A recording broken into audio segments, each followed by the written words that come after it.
Thank you to all of you who are here today, especially the New Jerseyans who have joined me as I address the events of the last few days.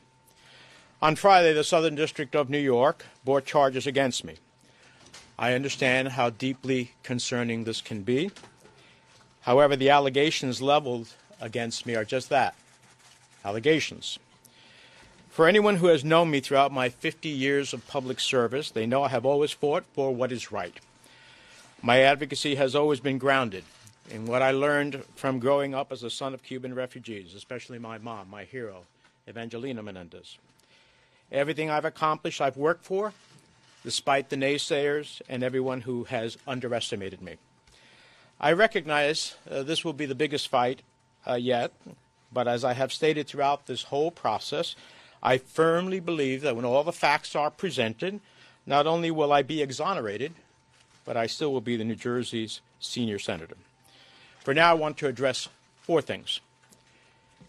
First, a cornerstone of the foundation of American democracy and our justice system is the principle that all people are presumed innocent until proven guilty.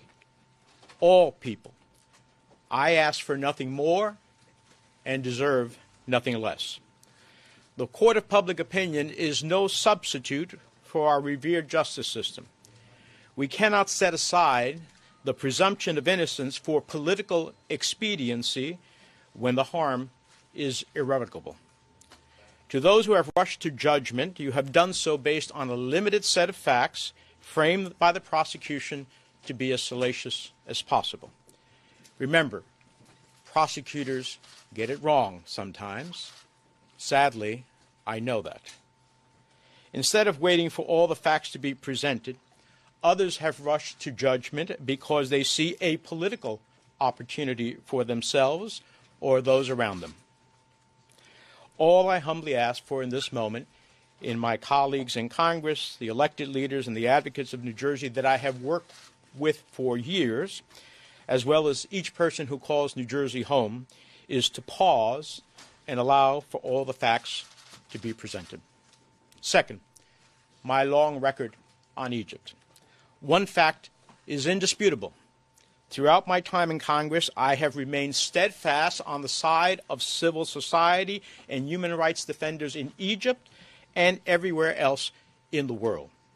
If you look at my actions related to Egypt during the period described in this indictment and throughout my whole career, my record is clear and consistent in holding Egypt accountable for its unjust detention of American citizens and others, its human rights abuses, its deepening relationship with Russia, and efforts that have eroded the independence of the nation's judiciary, among a myriad of concerns. In 2017, I led a bipartisan letter to then-President Trump expressing grave concern with the worsening situation for human rights and civil society in Egypt.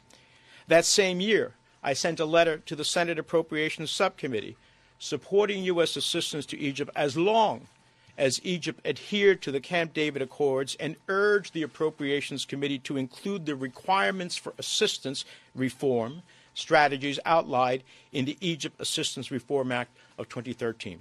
In 2018, I urged Secretary Tillerson to focus more on human rights issues in Egypt and raised concerns that the electoral environment ahead of Egypt's elections at the time was not free, fair, and credible.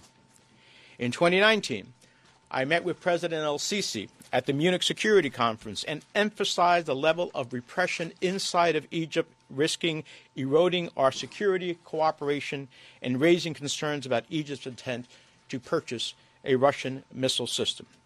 In 2020, I spoke on the Senate floor for International Women's Day and cited the cases of Marinor El-Masri, a human rights lawyer, and Ezra Abdel Fattah, a human rights activist and reporter who were unjustly detained in Egypt for fighting for human rights, democracy, and a free press. I have placed holds on foreign military sales funding to Egypt, and in the presence of other United States senators, I have challenged President Sisi directly on human rights abuses, arbitrary detention, and press freedoms. And the list goes on. Throughout my 30 years in the House of Representatives and the Senate, I have always worked to hold accountable those countries, including Egypt, for human rights abuses, the repression of its citizenry, civil society, and more. Those who now are attempting to malign my actions as it relates to Egypt simply don't know the facts. Third, for 30 years, I have withdrawn thousands of dollars in cash from my personal savings account, which I have kept for emergencies and because of the history of my family facing confiscation in Cuba. Now, this may seem old-fashioned, but these were monies drawn from my personal savings account based on the income that I have lawfully derived over those 30 years. I look forward to addressing other issues at trial. 4, I want to speak directly to the people of New Jersey. As I started these remarks, you're the reason why I have dedicated the entirety of my adult life to improving the lives of hardworking New Jerseyans and all Americans. Some of the people calling for my resignation for political reasons say I have lost the trust of the people of New Jersey. That couldn't be more wrong. Today I'm surrounded by everyday people and constituents who know me. They are here because I fought for important health care policies like the Affordable Care Act, access to reproductive health care, funding for community health centers, and lowering the cost of prescription drugs. They are here because I have fought for working people, those who work 5 to 9, to support those working from 9 to 5. I've always advocated for the right of workers to organize for better wages and working conditions, and have been a staunch supporter of delivering critical services like affordable child care to better support working families. They are here because when New Jersey was in the darkest days following Superstorm Sandy, I never relented in making sure that New Jerseyans were made whole and had the resources to rebuild stronger and more resilient than before. They are here because during the worst pandemic in a century, I went to bat for small business owners throughout the state to ensure they could keep their doors open and their employees on the payroll. They are here because when state and local governments were faced with excruciating decision of having to lay off frontline responders, police officers, and firefighters during the pandemic, I delivered billions in federal funding and investments to keep our state, cities, and towns and hospitals afloat. They are here because throughout my career, and some may not have liked the positions I've taken, I have stood against authoritarian regimes in Iran and its desire to achieve nuclear weapons, or Cuba and its dictatorship, or authoritarianism in Turkey, Venezuela, Russia, and wherever in the world where human rights and democracy have been threatened. And they are here because I have made it my life's work about protecting refugees and immigrants who come to our shores seeking a better future for their children, just as my family did. They are here because during the past 30 years, I have fought tooth and nail so New Jersey would receive critical infrastructure funding and fought against the forces that tried to dismantle the Gateway Project. They are here because since my earliest days in Congress, I have repeatedly stood up to the gun lobby to stop illegal firearms from claiming too many lives and destroying communities. They are here because when tragedy struck one of New Jersey's federal judges, I made a promise that I would not stop until I passed a law to better protect the dedicated public servants in the judiciary.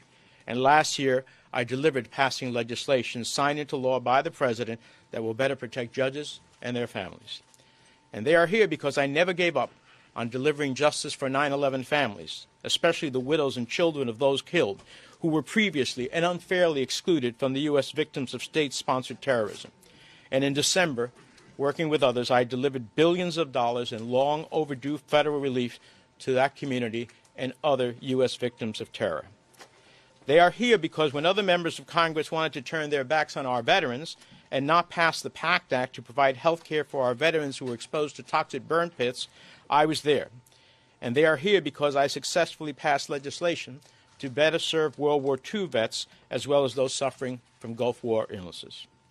For now, I remain focused on continuing to do the important work I do every day on behalf of the 9 million people who call New Jersey home, including doing everything we can this week to avoid a government shutdown, deliver critical funding for states affected by catastrophic natural disasters, and ensure the people of Ukraine have everything they need to defeat Putin.